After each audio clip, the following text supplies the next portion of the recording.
Ndabasuje kandi mbifurije ibihe byiza mwese mukurikiye gahunda za TVO twizera ko muri amahoro.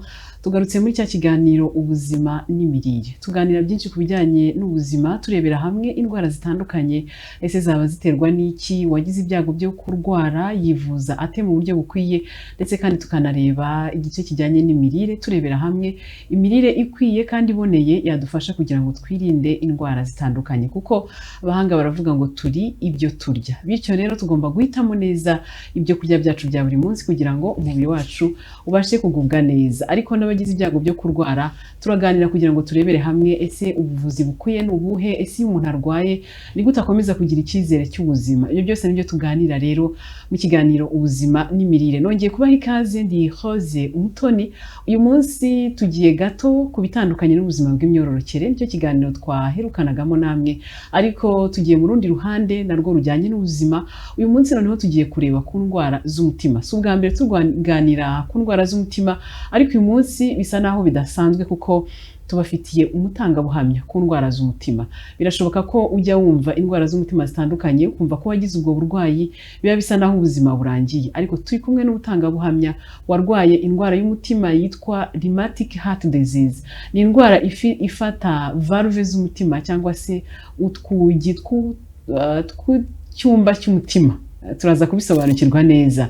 Yagize ubwo burwayi igihe kirekire ariko aza gukira. Uyu munsi ni ubuhamya bw'uko umuntu yahura n'ubwo burwayi akivuza neza kandi agakomeza akagira icyizere cyo kubaho, agatanga umusaruro nk'uwo undi muntu muzima ashobora gutanga, kimwe n'uko nabo ari bazima. Rero nicyo kiganiro tugiye kuganira hamwe, turebe rheumatic heart disease ni indwara ki, ibimenyetso dushingiye ku byo umutumirwa wacu aza kutubwira yagaragazaga igihe yari afite ubwo burwayi.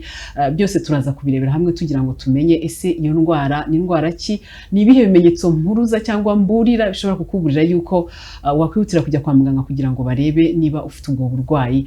Rero mbahaye ikaze kandi mbashimira cyane umwanya wanyu mwaduhaye mugahitamo gukurikira TVO. Mu kanya gato turagaruka twakira umutumirwa wacu w'uyu munsi atuganirire iby'urugendo rwe, uburyo yamenye ko arwaye rheumatic heart disease, indwara y'umutima, ndetse n'urugendo rwe mu kuvurwa, kuko ni indwara yarwaye mu myaka ya kera aho ubuvuzi bwari bugoranye hano mu Rwanda. Araza kandi no kugaruka ku bijyanye n'umuryango utari uwa leta yashinze bitewe n'ubwo burwayi, bitewe no kwitegereza akabona abandi bari mu buzima nawe yigeze kubamo bwo guheranwa n'uburwayi yari afite, bwo kumva nta cyizere cy'ubuzima. Ibyo yabinyuzemo ariko uyu munsi biratandukanye. Rero yagize ishyaka ryo gushinga uwo muryango kugira ngo ba bandi bafite ibyo bibazo bahurizwe hamwe bongere kumva ko ubuzima bushoboka. Araza kubidusobanurira mu buryo burambuye. Navuga ko intego nyamukuru iki kiganiro cyacu ni iyo ngiyo yo kumenya ubwo burwayi bwa rheumatic heart disease, ndetse no kumva uyu muryango washinzweho kugira ngo habeho ubwo bukangurambaga bwo kumenyesha abantu yuko indwara z'umutima yego ziriho ariko ziravurwa, zimwe muri zo zigakira. Ikindi kandi abafite cyangwa bahuye n'ubwo burwayi ubuzima burakomeza kimwe n'undi muntu uwo ari we wese. Mu kanya gato turakira umutumirwa wacu.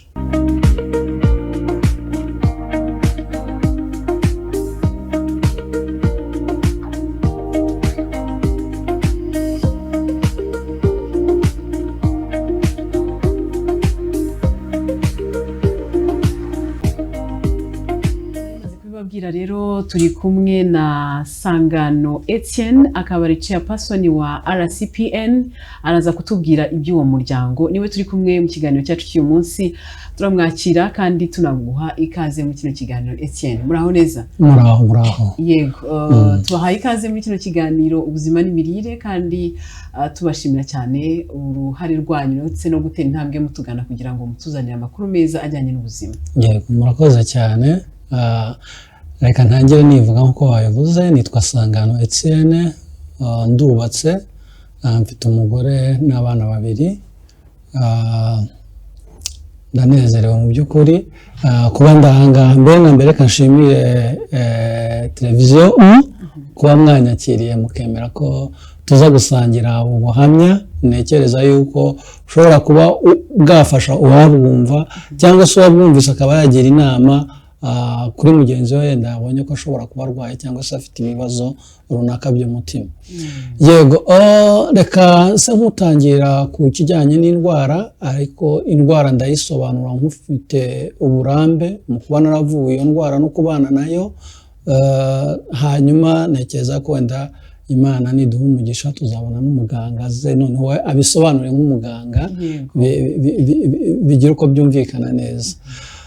Urebye narwaye indwara mu mwaka w'1999. Ni indwara narwaye tutayisobanukiwe. Icyo gihe igihugu cyacu cyari kiri mu bibazo bitandukanye by'amateka. Hanyuma muri icyo gihe nari ndwaye ahagana mu mwaka w'2000. Urebye nyirizina nibwo namenye indwara ndwaye iyo ariyo. Mbisobanuwe n'umuganga Dr Nyaruhirira, ndi kumva niba nibuka neza yarabayeho minisitiri w'ubuzima. Niwe wabimbwiye, yakoreraga CHK, aza kunsobanurira indwara ndwaye. Mu buryo yasobanuyemo rero indwara ndwaye ni indwara bita rheumatic heart disease. Nta kinyarwanda hari kiri gihuza neza n'inyito y'izina ry'amahanga, ariko yasobanuye ko ari indwara ifata umutima.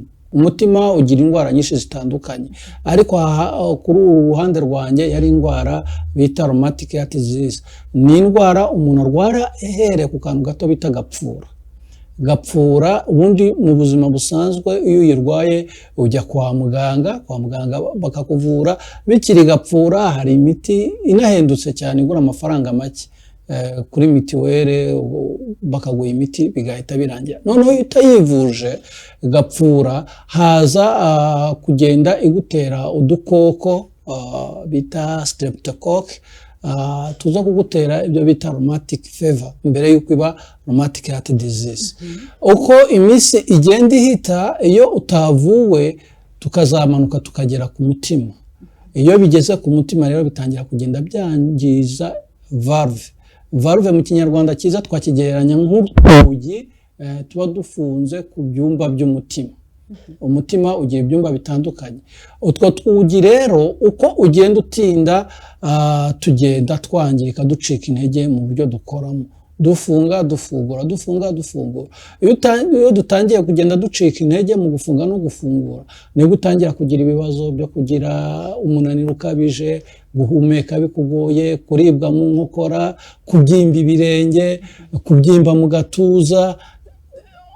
Ni ibyo bimenyetso by'umwihariko bigaragara ku muntu wagize icyo kibazo.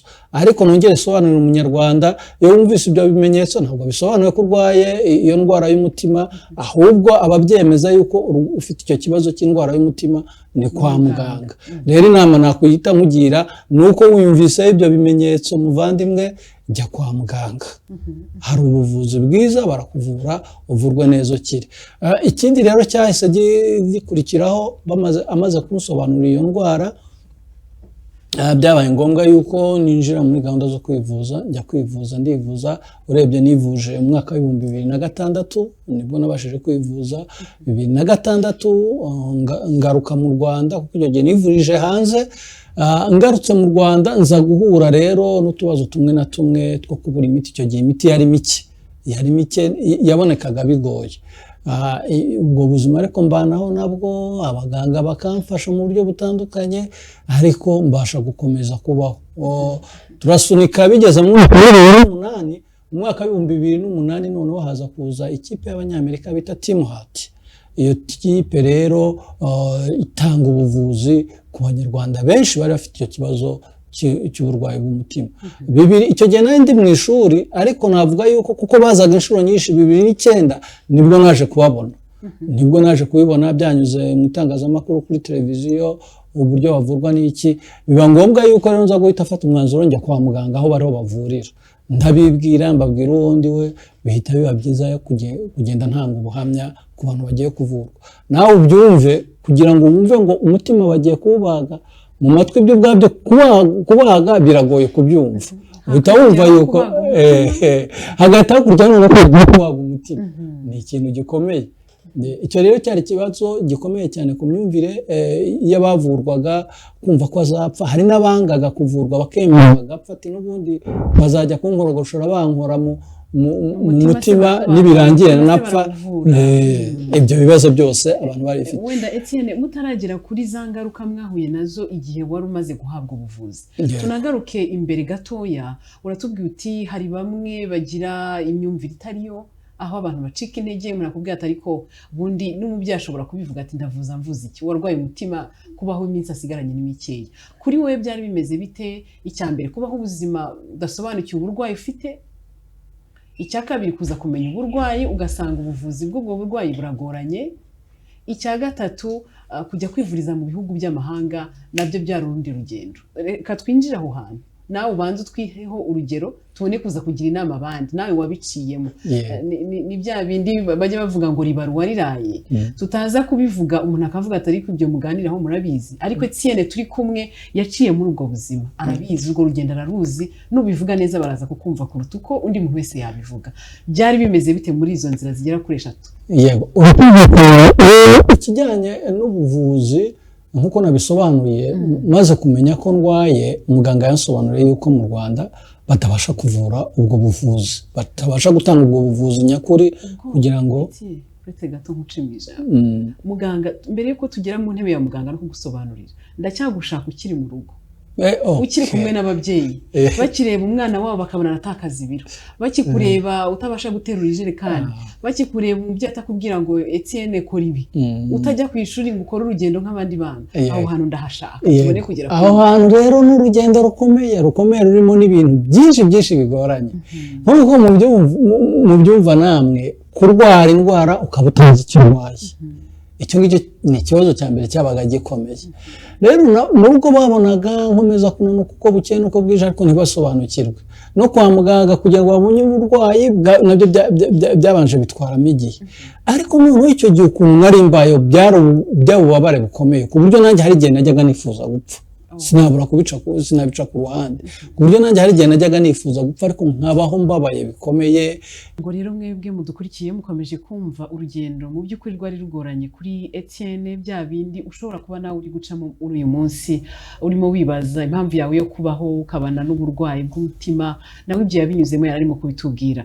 Etienne, nagira ngo warukomoje ibijyanye no kwa muganga, ariko tutaragira no kwa muganga, hari mu myaka ya kera nkuko mwabitubwiye, ahantu abantu navuga ko amajwi avuga iby'uburozi yari menshi, sinzi n'ubumenyi mu rugo bari bafite bijyanye n'ubuvuzi wenda ku buryo babiha agaciro.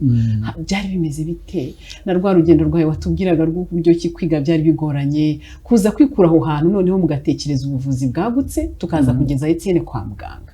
Aho hantu uhadusangiza. Yego, urakoze. Navuga ko muri icyo gihe ntarabona ubuvuzi nyakuri, ntaramenya n'icyo ndwaye, byari ubuzima bugoye cyane. Mu rugo bibazaga ikibazo n'abafite icyo ari cyo cyarabashobeye, hari ukubona gusa naguye mu bibazo bikomeye navuga bya crise, nkabura nk'umwuka burundu, bikaba ngombwa ko banjyana kwa muganga bakanyongerera umwuka n'ibindi, mu buzima bwagaruka nkongera ngasubira mu rugo, gutyo turwana. Kugenda rero byabaga ari ikibazo, urananirwa cyane, urahumeka bidasanzwe, wahagira ukababara mu ngingo, ukababara cyane, ukabyimba ibirenge. Rero naragendaga, ibaza nko kuva mu rugo kugera ku ishuri washoboraga kuba wakoresha nk'iminota nka 15, ariko mu 15 ariko njye nabyuka nka 11:00, nkabyuka nkitegura nkajya ku ishuri.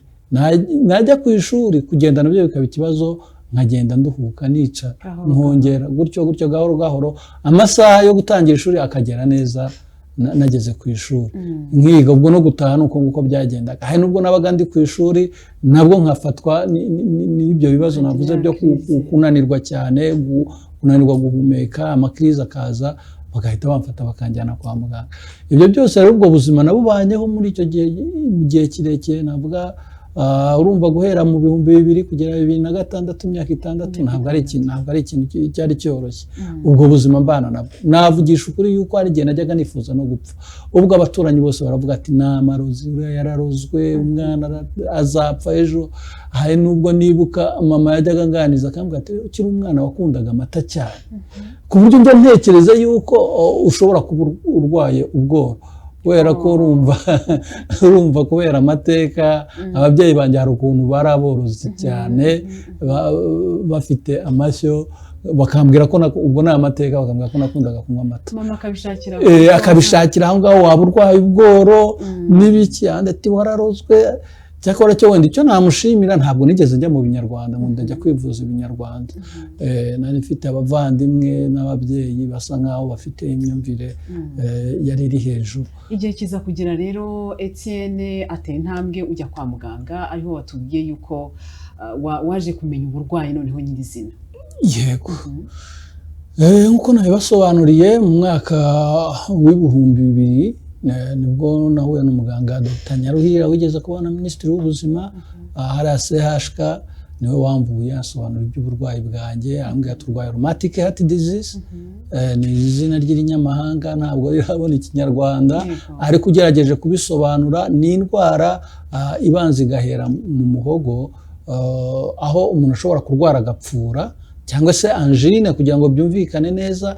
Iyo udahise ujya kwivuza, imiti yayo iba igura amafaranga makeya. Urwaye angine ni amantibiyotike baguhereza, za penicilline, amoxicilline, ukaba wanywa ugahita ukira. Rero iyo bitendanye icyo gihe, urabizi ko hajyaga habaho n'uburyo bw'ubuvuzi bakoresha bwo guhara.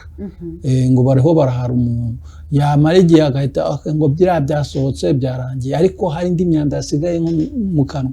Iyo myanda rero igenda ikarema udukoko bita streptocoque mu ndimi z'amahanga. Utwo dukoko twa streptocoque uko tugenda dutinda buke buke, tuzageraho tugutera ibyo bita rheumatic heart fever mbere yuko iba rheumatic heart disease. Iyo rero tuvuga ko yabaye rheumatic heart disease iyo yamanutse ukagera ku mutima, bugatangira kwataka twatugi turi ku byumba by'umutima, ari two valve. Valve ugiye kuyisobanura wagereranya nk'utwugi, kuko tuba dufungura tugafunga, dufungura amaraso agatambuka, tugafunga kugira ngo amaraso ajye mu bihaha n'ahandi hose, tukongera tugafunguka, gutyo gutyo. Utwo tugi rero tutangiye kugenda gahoro ducika intege, nibwo watangiye kuvuga ko watatswe na rheumatic heart disease. Iyo bimenyekanye kare ukajya kwa muganga, bakuvura bakoresha icyo bita repairment, barongera bakagusana, bagusana umutima ugasubira, ntabwo uzakenera imiti, ntabwo uzakenera gusubira kwa muganga, umeze neza nta kibazo. Ariko noneho iyo nanone ugize ibyago bagasanga hari urwego bigezeho bidagishoboka ko basana, habaho kuguhindurira tundi twangitse bakadukuramo bagashyiramo utwuma. Bazita mechanical valve. Iyo badushyizemo utwo twuma rero nitwo dukora ka kazi. Yego, utwo twuma rero bamaze kudushyiramo, wongera ukagaruka mu buzima, ariko nyuma yabwo, nyuma yo guhabwa utwo twuma cyangwa se umutima usubiye kuri gahunda, hari amakondisiyo baguhereza cyangwa se amabwiriza baguhereza ugomba kugenderaho. Hari ugufata imiti buri munsi, hakabaho kongera kujya kwa muganga bakareba uko bimeze. Ni ukuvuga bakakugenera ingano y'umuti ugomba kunywa, bakayigabanya cyangwa bakayongera bitewe n'ingano y'umuti n'urugero uko uburwayi bumeze. Impamvu rero bayongera, mbe nk'ubisobanura neza, dukoresha icyo bita warfarin. Ni umuti ukora ku kintu bita anticoagulation. Uwo muti mu buzima bw'umuntu normal, hari ubwo umuntu aba afite ikigero runaka cyo kuvura kw'amaraso. Yego, icyo kigero nanone rero ku muntu wavuwe agahabwa valve mécanique, icyo kigero cy'umuntu utaravuwe kiba gifite aho kiri, adakenera iyo miti, atagira gute, kiba ari ikigero gisanzwe. Ariko noneho uwavuwe bikagera urundi rugero ruba rwaragenwe n'abaganga ugomba gukurikiza. Kugira ngo bishoboke rero ukoresha iyo miti anticoagulation, kugira ngo amaraso iyo avuze cyane biteza ikibazo. Iyo amaraso abaye amazi cyane nabyo bigateza ikibazo. Rero hari ikigero kiba cyaragenwe n'abaganga kigomba kuba, ubundi bavuga ko gihera kuri 2.5 kugenda kugera kuri 3.5. Iyo ari hejuru y'ibice 3.5 amaraso aba yabaye amazi cyane. Iyo biri munsi ya 2.5 amaraso akaba yabaye kwagera cyane. Ibyo byose rero bagupima kugira ngo ya coagulation yawe Iguma ibiri ahantu hagati na hagati hagati ya 2.5 na 3.5 biri kumvikana. Ibyo rero bikagira utarakomeza reka mbanze nse nkusubiramo gatoya kino cyumvise impamvu nyamukuru itera iyi rheumatic heart disease, indwara y'umutima yatubwiraga ifata ku gitwi cyumba cy'umutima. Yatubwiye ko zimwe mu mpamvu harimo uburyo bwo kurwara indwara ya angine ntitwivuze neza. Rero nagira ngo ikintu tukivugaho cyane, kuko angine ni indwara abantu duhunze guhura nayo kandi tukayita indwara yoroheje. Hahandi umuntu yumva na angine ndumva nafunganyemo hano gatoya, ukajya no muri farumasi ukabwira umufarumasi ati mfite angine ndumva hari ukuntu biri kumera nabi, bakakaguha. Hari n'igihe baduha imiti ukayinywa umunsi umwe nturangize kiri. Ibyo ni ikosa. Rero mu byumve intandaro yuko bimwe mu bintu bishobora kongera ibyago n'ubwo buryo bwo kutavura neza indwara ya angine. Warugeze ahantu utubwira ibijyanye n'ubuvuzi, utubwira ko hakorwa ubuvuzi bubiri butandukanye, harimo yuko wageze kwa muganga hakiri kare bashobora gusanga twatwugi tw'ibyumba by'umutima dushobora gutabarwa cyangwa gusanwa hakiri kare bidasabye kudusimbuza. Uwo ni uwivuje kare. Uburyo bwa kabiri atubwira yuko noneho bashobora gusanga twatwugi twarangiritse dusaba gusimbuzwa, aribwo mwatubwiye ko bakoresha revival ziri mekanike. Yego. Nagira ngo rero ubwo dute twimukira kuri ubwo buvuzi, mitemenya ngo Etienne ugeze kwa muganga bakoze ibipimo basanze urwego rwawe ubuvuzi rubuhabwe ari ugusimburizwa cyangwa se ari ugusanirwa twatwugi, byagenze bitaho ngaho? Urakoze cyane. Ngeze kwa muganga byagaragaye ko ngomba gusimburirwa. Yego, nicyo nibwo buvuzi bwakozwe ndasimburirwa. Ubwo ngira ngo abadukurikiranye bahita babyumva neza. Nkurikiza amabwiriza yose nagiye mvuga ndasimburirwa. Ibyo wavuze ko byakorewe mu bihugu by'amahanga, ni mu kihe gihugu bagufashije? Mbisobanuye neza, navuriwe muri Afurika y'Epfo.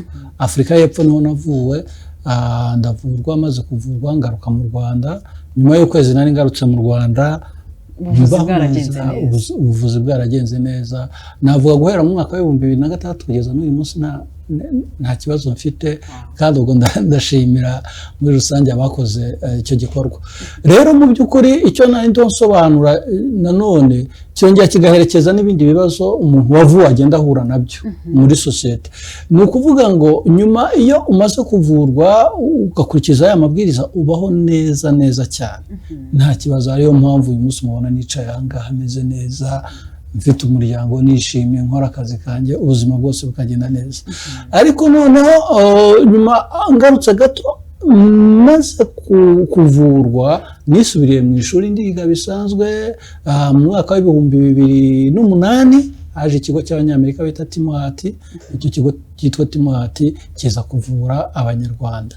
Ubwo buvuzi bwari buhenze cyane, ariko iyo bavuga yuko leta y'u Rwanda yita ku baturarwanda, mbyumva cyane, kuko iyo ntaza guhura n'ubwo buyobozi bwita ku munyarwanda ntabwo uyu munsi mba nkiriho. Yego, navuga yuko nacyari ari cyo gushima. Ubwo buvuzi nuko guhenda cyane no mu Rwanda, ubuvuzi bwabaga buhagaze hagati ya miliyoni 23 kugera kuri 30. Ariko icyo gihe leta y'u Rwanda ifatanyije n'icyo kigo cya Timohati barafatanyije, ubuvuzi buroroha, abanyarwanda babasha kwivuza none ari benshi. Abanyarwanda bamaze kwivuza rero hasigaramo cya kibazo cy'imyumvire n'imitekerereze ya bya bindi bisubira inyuma. Nanjye navuga ko nahuye nabyo. Nuhura n'ufite iyo mitekerereze ntabwo wamutera ibuye kuko mbanza aho bituruka. Nibwo rero nagiye menya ubwo ko baro bavura, nanjye nagiye kwa muganga ndabibwira, mbwira ko navuwe, mbabwira ko navuwe n'ibiki byose. Noneho jewe mpita mpinduka nko kugenda ntanga ubuhamya kuri babandi bagiye kuvura. None wa wundi bavuga ngo n'ubundi zapfa reka agahita agarurirwamo imbaraga. Kavuga niba Etienne cyane rwose mubona ari umugabo yarasubiye mu ishuri akagije karirangiza ibyo byose. Etienne, reka wenda tukira aho ngaho unyemerere, uvuye kwivuza, operation igenze neza, ugarutse mu buzima busanzwe, utangiye kwiga n'ibindi. Nagira ngo mbone ahantu Etienne yongereye kugira kumva icyanga cy'ubuzima.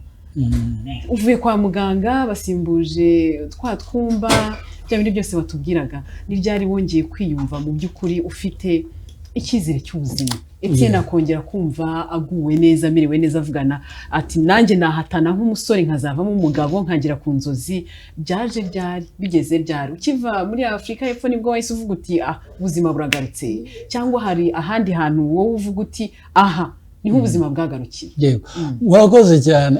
Umbajije ikibazo cyiza kandi n'uyu munsi gifite abanyamuryango benshi bahuye n'ubwo buvuzi. Uyu munsi hari programme ndaza kubisobanura neza, ariko ubuvuzi busigaye butangwa mu Rwanda, abavuwe ni benshi cyane. Rero mu by'ukuri icyo gihe navuga yuko mbere na mbere kadusobanure yuko iyo myaka yose nari maze ndwaye, maze kuvurwa, nahise numva nishimye.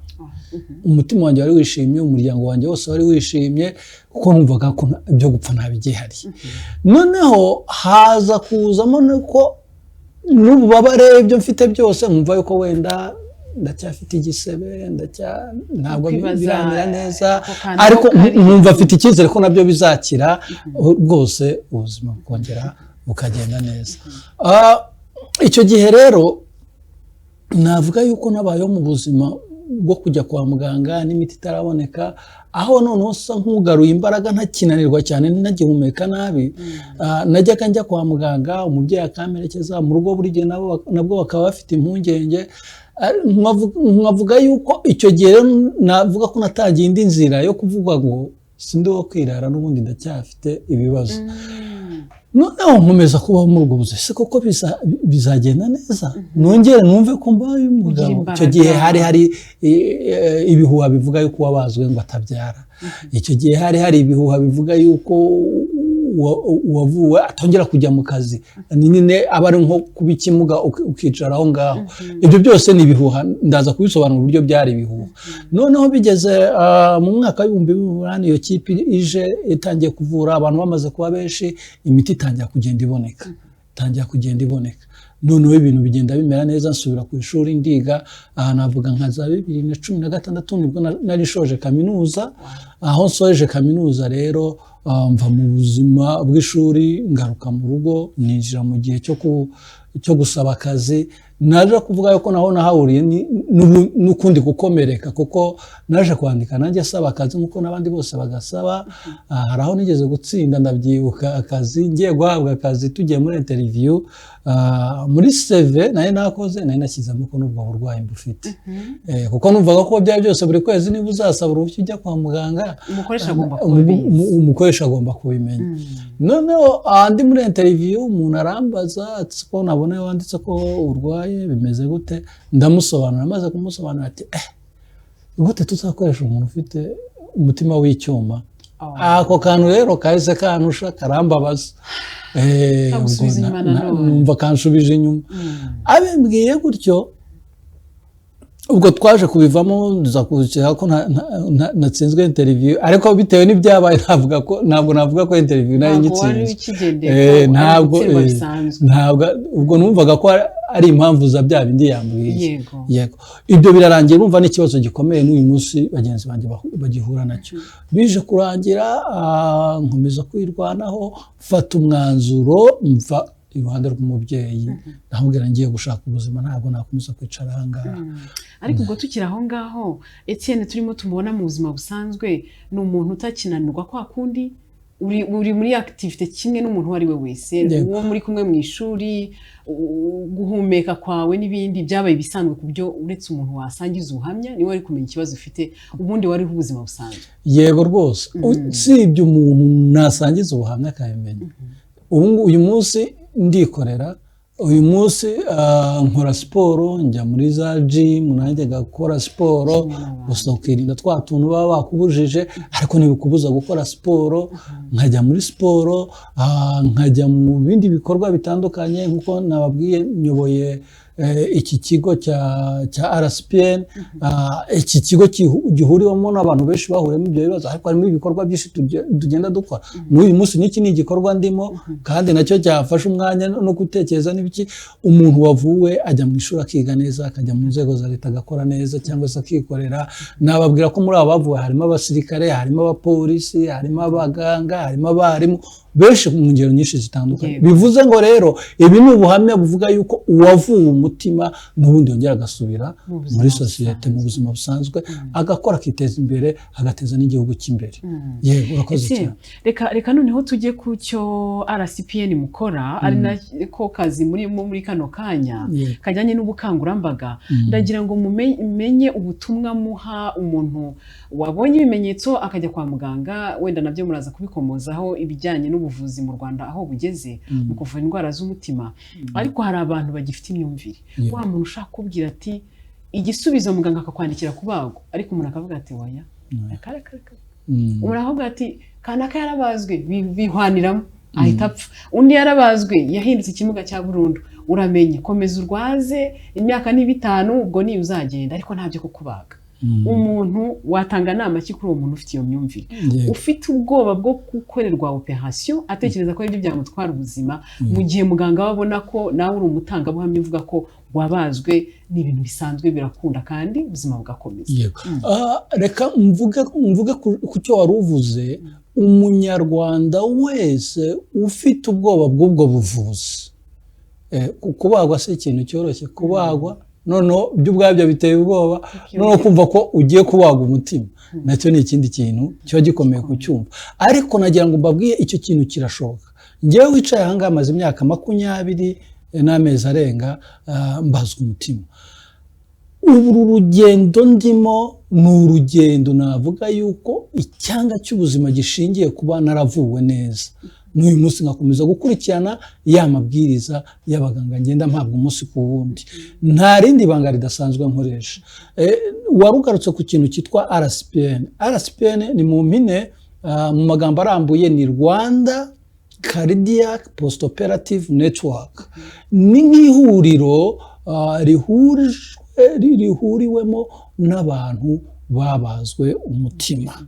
Yego, iryo huriro rero kubera ki twatekereje kurishyiraho kubera ko nkuko nabibabwiye, nyuma yo kuvurwa hari gukenera imiti, nyuma yo gukenera imiti hari ka kato duhabwa muri sosiyete. Uriya muntu yaravuwe nta kintu yabashije, hari akato ababyeyi baguhereza byo ubwabyo, bakabona ko bakoze ikintu cy'urukundo, ariko nta kato. Ukabona mama umwicaye iruhande akabwira yewe umuntu nakuri hirya cyane agusimbutse ngenzuza ne kare akantu gahita wibaza kubera iki badatumye giye akantu kari kanone kugafata byari byoroshye kugira ngo ukumva ako kantu na akantu gatoya. Mu by'ukuri nubwo navuga yuko batababikoze babizi cyangwa se babikoze ku rwango, ariko nta kantu gake gatangiye kugenda kwinjiramo kumva yuko muri wowe ufite ubushobozi bukeya.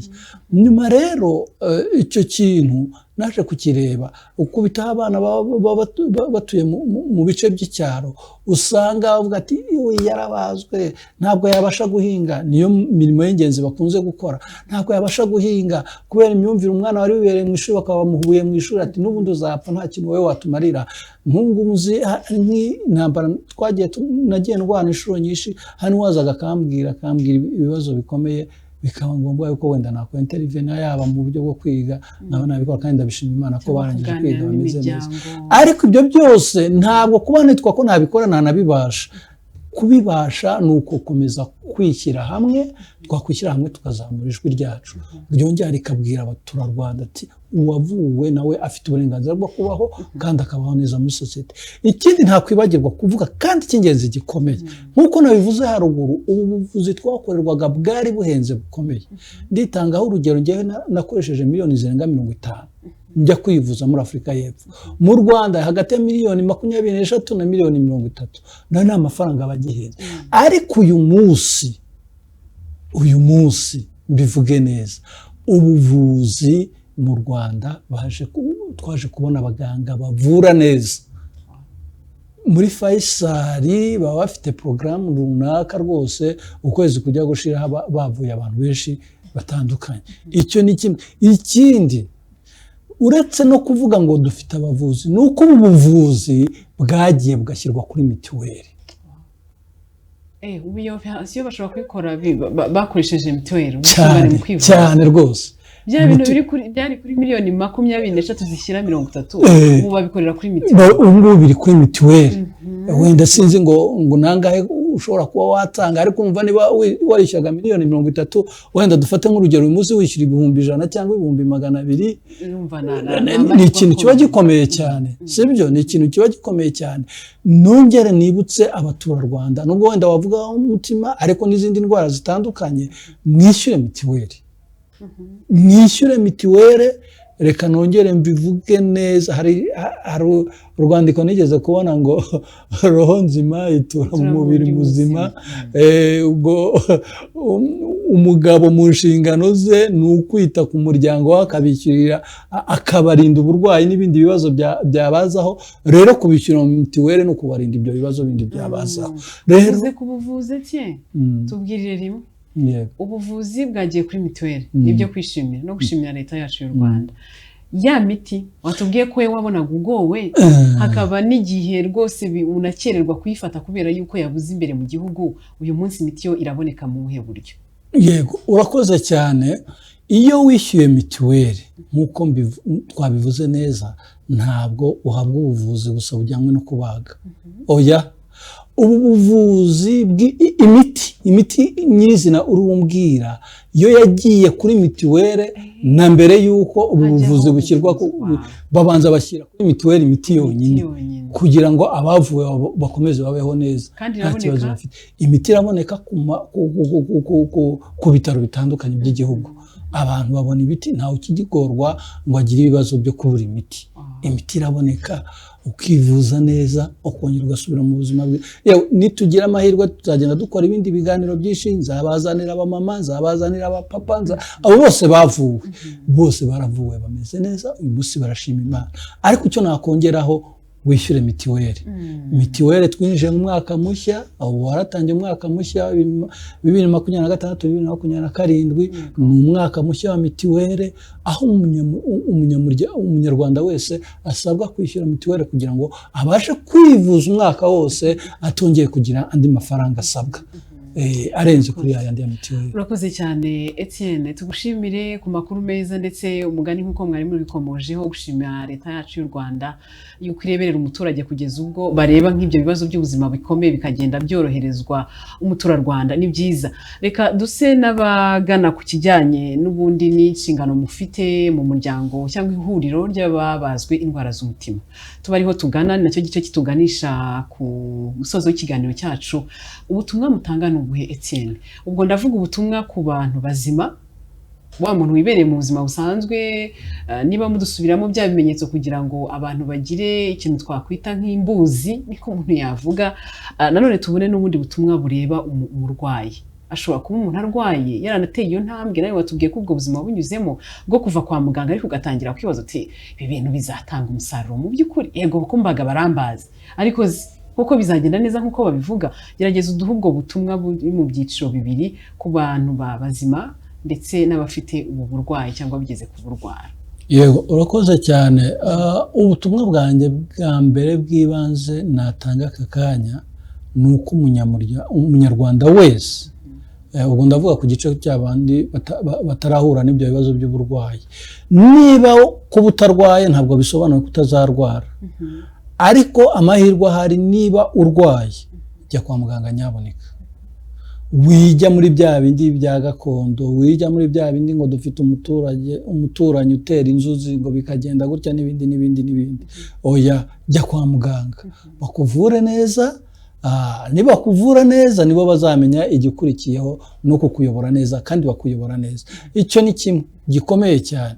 Ujya kwa muganga wivuze neza, niba ari imiti ufata uyifata urangize doze uko abaganga bayigennye. Aho ngaho ni uruhande rwiza. Ikindi, urye neza. Ikindi, ukore imyitozo ngororamubiri. Muzi igikorwa leta igikora cyo gukoresha car free day, buriya ari nk'amahirwe batanze kugira ngo abanyarwanda bagende bakore siporo. Gukora siporo bigufasha kugenda bikurinda ibyago byo kuba wakwandura izo ndwara zitandura, cyangwa se izo ndwara z'umutima n'ibindi. Urye neza, indyo yuzuye, wirinde umubyibuho ukabije. Ibyo byose ni ibinyura mu mirire.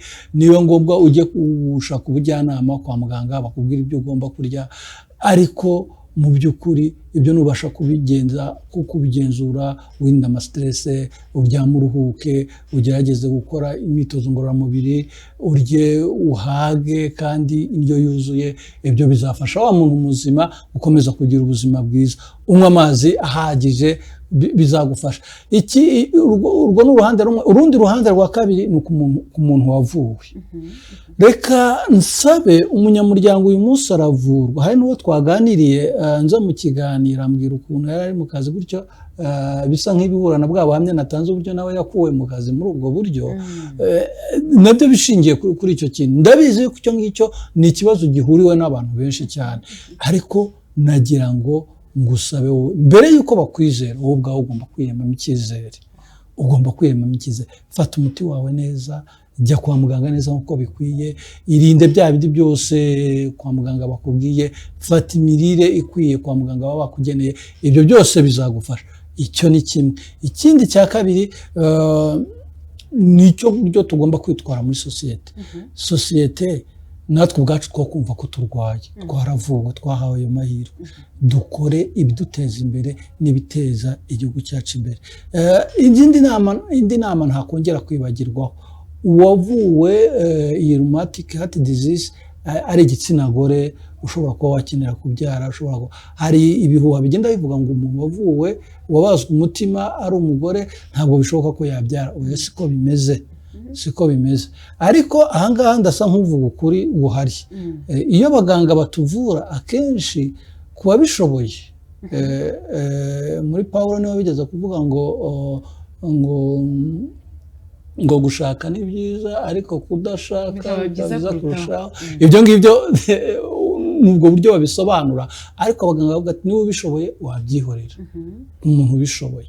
Ariko nanone tukagaruka ku gihugu cyacu n'umuco wacu, burya biragoye, ntabwo wabitandukanya.